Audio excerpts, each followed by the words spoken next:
Pertanyaan hari ini, aturan apa yang telah Tuhan berikan untuk mengarahkan kita, bagaimana kita dapat memuliakan dan menikmati Dia? Bagaimana kita bisa mengetahui kehendak Tuhan? Bukankah kita itu mitos? Itu terlalu tua. Bukankah sulit untuk diterapkan hari ini?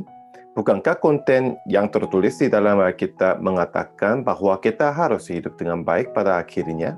Setiap orang pasti pernah bertanya mengenai pertanyaan semacam ini. Sebelumnya kita telah mempelajari apa tujuan utama manusia.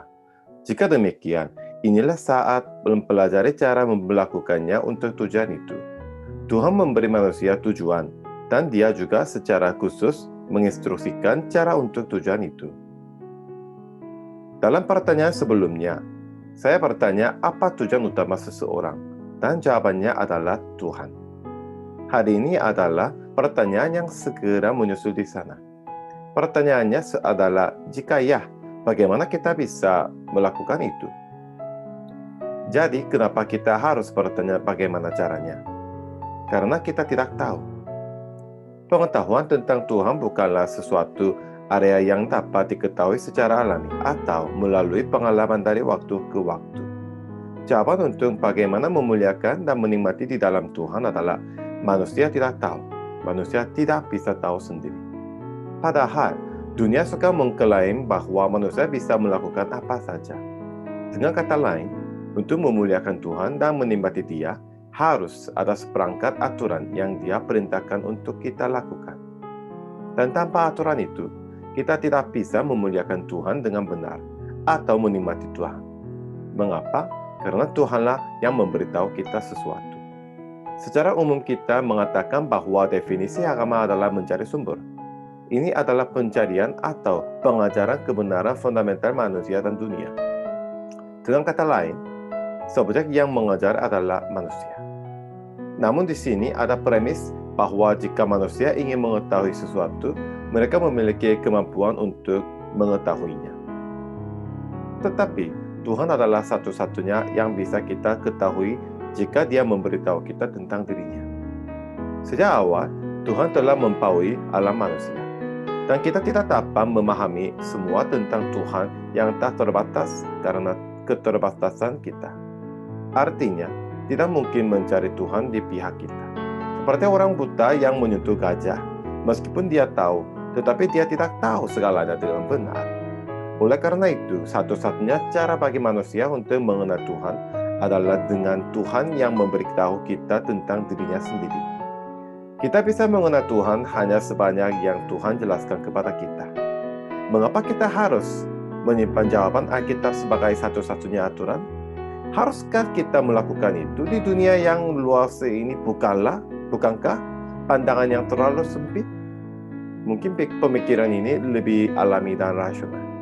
Namun, Alkitab sama sekali berbeda dari hikmat lain di dunia.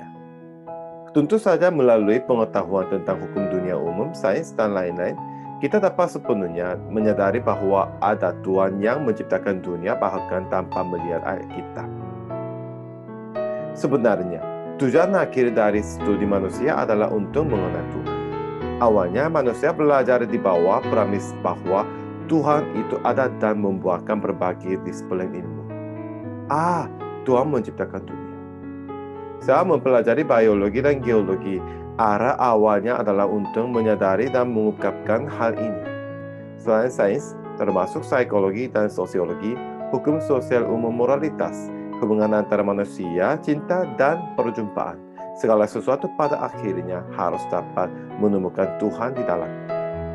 Namun, hal-hal tersebut tidak cukup. Ada banyak sarjana dan orang-orang terkemuka di dunia ini. Tetapi, hanya karena mereka belajar lebih baik daripada kita, tidak dapat dikatakan bahwa mereka lebih mengenal Alkitab dan Tuhan. Kita tidak dapat mengetahui semua tentang Tuhan melalui wahyu umum dunia. Kita tidak dapat menemukan cara untuk memuliakan Tuhan dan menikmati Tuhan dengan wahyu umum dunia. Tetapi wahyu khusus mengekakkan pengetahuan sejati tentang Tuhan. Itu memberi kita pengetahuan yang lengkap dan cukup tentang apa yang telah Tuhan melakukan dan berkat apa yang dibawanya bagi kita. Dan itu tertulis di dalam Alkitab. Tentu saja sebelum pencatatan Alkitab diselesaikan, Tuhan muncul secara pribadi dan menggunakan metode seperti berbicara di awal. Tetapi hari ini Dia hanya memberitahu kita melalui Alkitab. Satu-satunya cara untuk mengenal Tuhan saat ini adalah dengan Alkitab. Hanya ada di dalam Alkitab yang mengajarkan kita aturan untuk memuliakan dan menikmati Tuhan. Ketika kita menjadikan Alkitab ini satu-satunya aturan kita dengan benar dapat memuliakan dan menikmati Tuhan.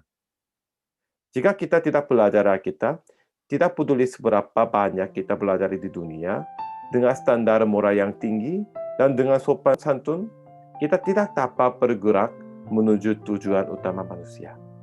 Dengan kata lain, semakin baik kita membaca dan mempelajari Alkitab, semakin kita bisa memuliakan dan menikmati Tuhan.